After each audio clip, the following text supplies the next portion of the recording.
우리 사회가 굉장히 강조이기 때문에 벌어진 일이라고 봐요. 교집합이 없어요. 교집합에 대한 부분을 상당히 연구를 해야 된다고 봅니다. 그러면 이런 문제들은 상당히 해결할 수 있다고 봅니다. 오늘 그 이 의원님 사회로 이런 토론이 있다는 것은 이건 굉장히 인간적인 사회라는 거예요. 우리가 경제적으로, 경제학적으로 정말 시니컬하고 쿨하게 이야기하면 어떻게 이야기까지 가능하냐면요. 경제학적으로 택시 종사자들의 베네핏이 큰가, 편익이 큰가, 나머지 소비자고 참여하는 진입자들의 베네핏이 큰가, 이렇게 계산해 볼 수도 있어요. 그걸 플러스 마이너스해서 후자가 크면 그쪽으로 갈 수 있는 거예요. 그게 정부 정책인 거예요. 근데 우리나라가 현재 놀랍게도 어떻게 잘 될 수 있을까 이런 것들을 지켜보고 있다는 것 자체는, 그리고 이런 토론회가 있다는 자체는 굉장히 인간적인 사회인 거예요. 그걸 일단 전제하셔야 돼요. 네, 우리 사회가 이제 정이 굉장히 깊은 사회니까. 네, 저희가 그래서 제가 보는 관점은 뭐냐면 이 교수님 말씀 잘 들었는데 이런 거예요. 같이 경쟁해가지고 말씀하신 대로 편익을 소비자한테 주면 되잖아요. 같이 경쟁을 해서. 근데 하나는 눌려져 있고 공공. 규제 사업이다. 네. 하나는 올라가 있고. 그러니까 이건 적어도 맞춰줘야 되지 않을까요?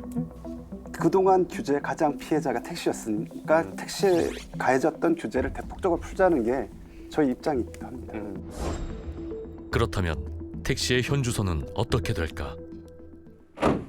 그들의 속사정을 알아봤습니다. 그 택시 산업의 가장 큰 문제는 수급 불균형에서 우리가 찾을 수가 있어요. 공급에 비해 가지고 수요 자체는 계속해서 점점 줄고 있는 거예요.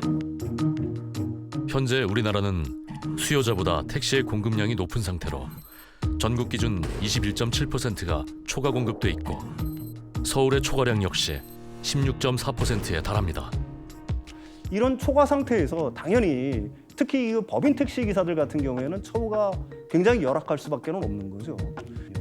26일 제가 알기로는 만근을 하고 그다음에 산학금이라고 그러죠. 하루에 12만 원, 13만 원 정도를 갖다가 다 채워 넣어야지 한 200만 원 정도가 된다라고 얘기를 합니다.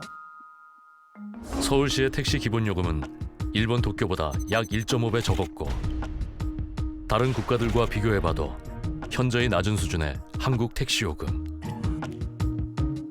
요금 인상이라는 거는 그 가격 자체를 갖다가 공급자가 정하는 게 아니라 사실은 소비자가 정하는 시스템이 돼버린 거죠. 왜 그러냐면 공공성이 있다 보니까 지금 서울시 같은 경우에는 노사, 민간 시민단체, 전문가 그룹 이분들 한 40여 명 정도가 모여가지고 요금과를 갖다 굉장히 토론을 합니다. 그리고 공청회도 열고요. 결론적으로 얘기하다 보면은 그 시장의 논리에 따라서 올라가기보다는 사실은 이 소비자라든지 아니면 지자체가 결정하는 구조라고 봐야 되겠죠.